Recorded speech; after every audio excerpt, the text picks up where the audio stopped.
Ogyan Kunzang Choling. Les enquêteurs soupçonnent le groupe d'une liste impressionnante d'infractions. Extorsion, faux et usage de faux, association de malfaiteurs, abus de confiance, blanchiment d'argent, infraction aux lois sociales et du travail, traite des êtres humains, séquestration et non-assistance à personne en danger. Bienvenue sur Dissect, je veux parler des sectes et plus exactement je veux vous parler aujourd'hui de la secte OKC, Ogyen Kunzang Choling, une secte bouddhiste tibétaine implantée en Belgique, en France et au Portugal. Si le bouddhisme tibétain possède une excellente image en Occident, il n'est pas immunisé contre les dérives et OKC fait partie des exemples les plus violents. Cette secte a traumatisé des enfants sur plusieurs générations.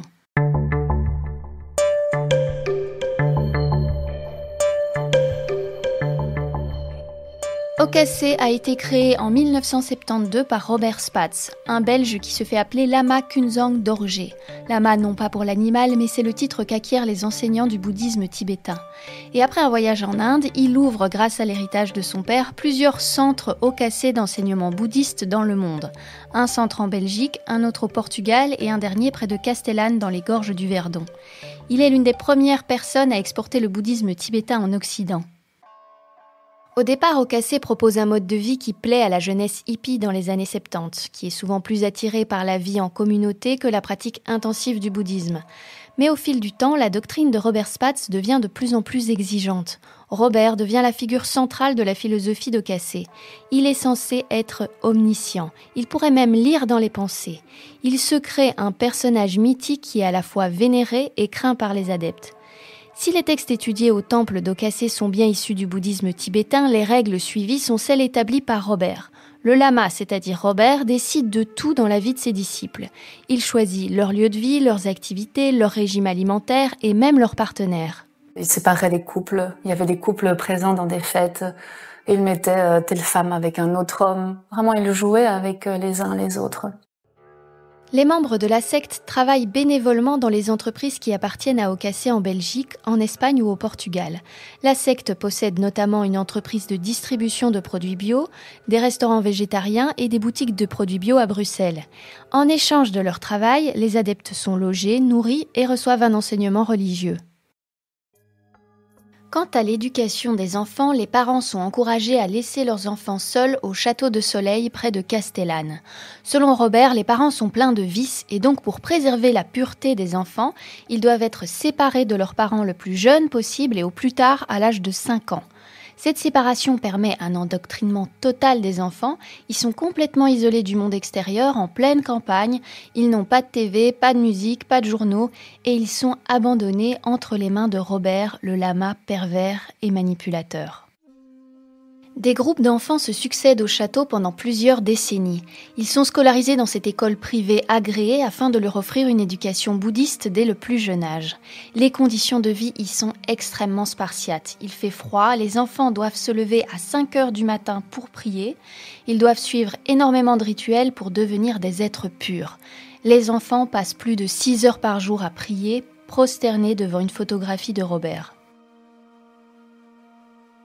Dans ce vase clos, la violence est permanente. Certains éducateurs sont des brutes, galvanisés par les théories malsaines enseignées par Robert. Une instruction est d'ailleurs toujours en cours à l'encontre d'un des éducateurs de Château de Soleil. Les enfants sont constamment punis. Ils ne savent même pas toujours pourquoi, puisque la notion de karma permet de justifier n'importe quel abus. Si un enfant vit un abus, c'est un retour de karma. Et s'il n'a pas fait de bêtises dans cette vie, c'est qu'il a dû en faire dans une autre vie, dans une vie précédente. Les enfants sont battus à coups de bâton, privés de nourriture, forcés à courir ou à se prosterner dans la neige. Hier, t'as fait X ou Y, tu dois faire autant de prosternations dans la neige. Et alors, il va nous amener sur ce qu'ils appelaient l'air sacré, qui est un espèce de grand rond avec des pierres, une grande prairie, on va dire. Et donc, il nous amène là-dessus pour nous faire prosterner. Et puis, chaque fois qu'on a fait fondre toute la neige où on faisait nos prosternations, il va nous demander de changer de place pour être certain qu'on soit à nouveau confronté à de la neige bien froide. Et donc, c'est des trucs où tu es en train de faire quelque chose, tu es en train d'obéir, parce que sinon, tu sais pas ce qui va t'arriver. Mais tu sais même pas parfois pourquoi, qu'est-ce que t'as fait en fait. On est des êtres, des gens qui ont été changés et manipulés finalement pour une grande expérience. Le travail des enfants est la norme. Tous les jours, ils passent plusieurs heures à effectuer des tâches parfois très physiques, comme déplacer des pierres ou du bois de chauffage. Les enfants les plus âgés s'occupent des plus jeunes et appliquent évidemment l'éducation brutale qu'ils ont eux-mêmes connue. Les adolescents font énormément d'arts martiaux. Les emplois du temps des enfants ne leur laissent aucun temps libre. Ils sont occupés en permanence. Robert veut les entraîner à devenir des chevaliers prêts à affronter l'apocalypse imminente. Robert le lama a aussi une tendance à aimer les jeunes filles, les très jeunes filles, à partir de 12 ou 13 ans. Il avait l'habitude de prendre des adolescentes à son service et il les utilisait secrètement pour satisfaire ses besoins sexuels sous prétexte de pratiquer des échanges d'énergie ou des sortes de rituels tantriques. En fait, il a commencé à m'appeler pour des audiences privées quand j'étais assez petite et je le rencontrais dans sa chambre qui était en dessous de sa tour. Il m'a dit qu'il fallait que je me rende dans une petite tour qui était à l'arrière de ses appartements le soir, en toute discrétion, pour n'éveiller les soupçons de personne ou la jalousie de personne. C'est comme ça qu'il le présentait. Pat est venu plus tard le soir et il s'est assis et il a fait des prières avec moi. Et puis, à un certain moment, il a commencé à parler d'énergie spirituelle, etc. et à toucher mes épaules et en disant qu'il y avait des énergies qui traversaient mon corps et je devais les ressentir, etc. Et puis il a dit que c'est mes vêtements qui bloquaient les énergies, il fallait les retirer. Donc je me rappelle m'être endormie dans la tour et en fait parce qu'il ne venait pas ou il venait. Et je me rappelle m'être réveillée parce qu'il était en train de me toucher les parties intimes. Il m'a dit de me coucher sur le sol nu et il a sorti une espèce de baume comme ça et il a commencé à me mettre de la baume sur les seins. En fait, il m'avait expliqué qu'il y avait beaucoup d'énergie au niveau des parties sexuelles et au niveau des seins, que c'était des grandes zones d'énergie. Et du coup, il a commencé il les stimulait pour faire le transfert d'énergie, au fait.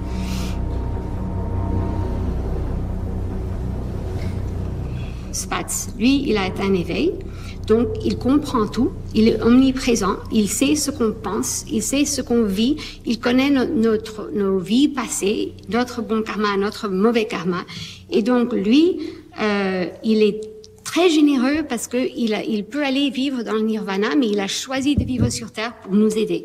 Donc, lui, il vit sur cette Terre horrible où tout le monde souffre et il fait ça pour nous. Et donc, il nous dirige à faire des choses qui peuvent nous paraître injustes ou bizarres ou un peu folles ou pas utiles. Mais il faut absolument suivre à la lettre parce que c'est comme ça qu'on va atteindre les... Donc, si je vous entends bien, il faut suivre aveuglément ce que dit le lama. Il faut une obéissance aveugle. Oui. Moi, si j'ai été violée dans cette vie, c'est probablement parce que dans une de mes vies passées, j'ai été un homme qui a violé une femme. Voilà. Et donc, ma punition, c'est de renaître en tant que femme qui va être violée. Et maintenant, j'ai brûlé mon mauvais karma. Quelle chance pour moi. Et je suis un peu plus proche de l'éveil. En 1997, la Belgique sort tout juste de l'affaire Dutroux. Et la police belge s'aperçoit que plusieurs dizaines d'enfants sont domiciliés dans des appartements bruxellois, mais ne semblent pas y vivre ni être inscrits dans des écoles de la capitale. La police mène donc 17 perquisitions à Bruxelles dans des appartements et commerces appartenant à Okase. 200 gendarmes perquisitionnent dans 17 endroits, des immeubles, 2 restaurants, des magasins. Tous appartiennent à ce centre tibétain du nom d'Ogyen Kunsang Choling, un mouvement d'inspiration bouddhiste suspecté d'être une secte. Dans le même temps, une perquisition est effectuée en France au Château de Soleil. C'est le début des ennuis pour Robert. Il est arrêté et il passera 6 mois en prison en préventive. Robert Spatz a été arrêté à proximité de son domicile à Uccle alors qu'il tentait de fuir en voiture. Mais si l'instruction a débuté en 1997, le premier procès contre Robert Spatz n'aura lieu qu'en 2016, au tribunal correctionnel de Bruxelles. Parler de la lenteur de la justice, il a été condamné en 2016 à 4 ans de prison avec sursis. Pour de multiples chefs d'accusation, notamment pour prise d'otages d'enfants avec circonstances aggravantes de torture, abus sexuels et viols de jeunes adolescentes, et plus de 100 actes répréhensibles allant de l'usage de faux, d'extorsion en passant par le blanchiment d'argent. Robert continue de nier les accusations portées contre lui. Il se dit persécuté, discriminé pour sa religion et son mode de vie. Okase propose un mode de vie en communauté qui, selon lui, n'est pas apprécié par les autorités belges. La nouveauté que représente le bouddhisme en Occident serait la cause des accusations contre lui.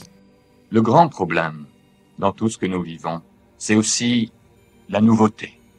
Le bouddhisme tibétain était-il enseigné en Belgique depuis longtemps ou est-ce Ogyen Kusan Choling qui a commencé?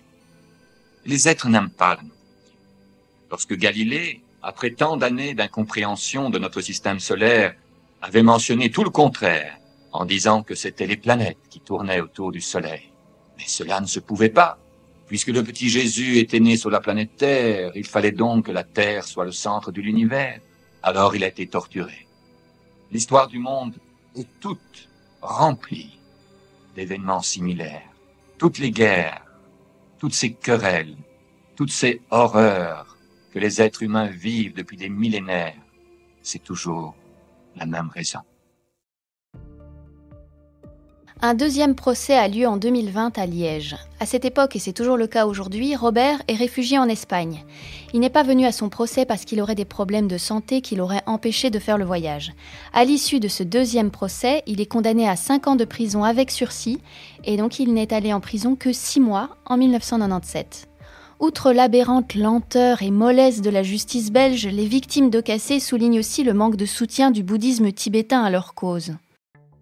Le Dalai Lama a en effet bien du mal à condamner les abus sexuels dans les communautés bouddhistes occidentales. Dans le documentaire d'Arte « Bouddhisme, la loi du silence », on apprend qu'en 1993, une réunion a eu lieu entre le Dalai Lama et 20 enseignants bouddhistes occidentaux afin de parler des abus commis par certains maîtres bouddhistes sur leurs élèves. I also received some letter about sexual abuse, ethical issues, these things. Through every effort, we must stop this kind of situation. So then, how to stop? That's the question. We have to discuss. We just said that this is not right. Teachers should not have sex with students. But if Your Holiness could join in on that kind of statement, it would give enormous power to it. It would help enormously. I'm ready. Whether or not other people are going to listen, that's another question. I will shout. I can shout. That's better. The teachers won't listen, maybe. The teachers who are having sex and drinking, they may not listen. But the students, they'll listen. They'll listen to you. That will help. Tremendously. Then people can say no. If they know that it's wrong in your eyes, then people feel free to say no. Because you are giving a standard which people trust in. Right. Le Dalai Lama s'est montré face caméra très compréhensif, mais il n'a finalement pas signé le communiqué rédigé par les participants lors de la réunion. Communiqué qui condamnait explicitement les abus sexuels. Le documentaire d'Arte donne des raisons probables pour lesquelles le Dalai Lama n'aurait pas intérêt à désapprouver certains maîtres occidentaux accusés d'abus. En effet, le bouddhisme tibétain dépend financièrement des donations des Occidentaux. Sans l'argent des Occidentaux, les monastères ne se seraient pas autant développés. Et plus les bâtiments sont grands et attrayants, plus il y a de jeunes motivés par l'éducation monastique.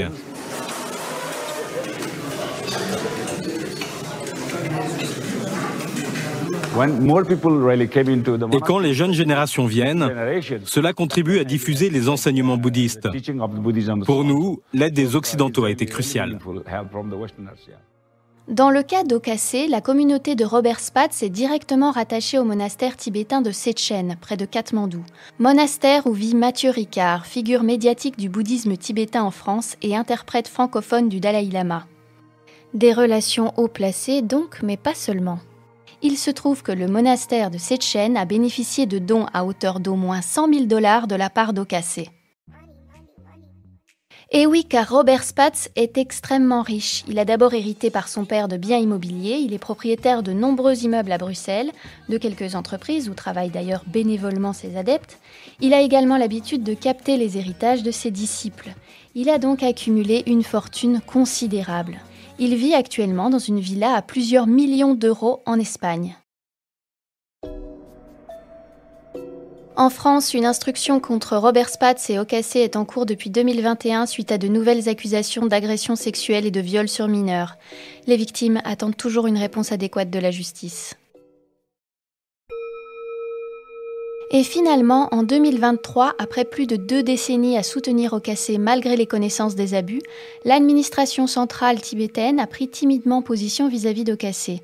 Dans un courrier, il est communiqué la suspension de la reconnaissance d'Ocasek en tant que centre bouddhiste le temps que le verdict soit rendu dans l'affaire des récentes accusations d'abus sexuels à l'encontre de Robert Spatz. Ocasek existe toujours. C'est aujourd'hui une communauté de quelques dizaines de personnes réunies autour de son gourou en Espagne. Cette affaire montre bien la difficulté pour la justice à poursuivre les infractions commises au sein des organisations sectaires et expose le bouddhisme tibétain qui, même avec sa réputation de zénitude et de bienveillance, peut donner lieu à des dérives très dangereuses. Merci d'avoir regardé cette vidéo et si vous souhaitez être en harmonie avec la loi cosmique, alors je vous conseille de vous abonner. Namaste.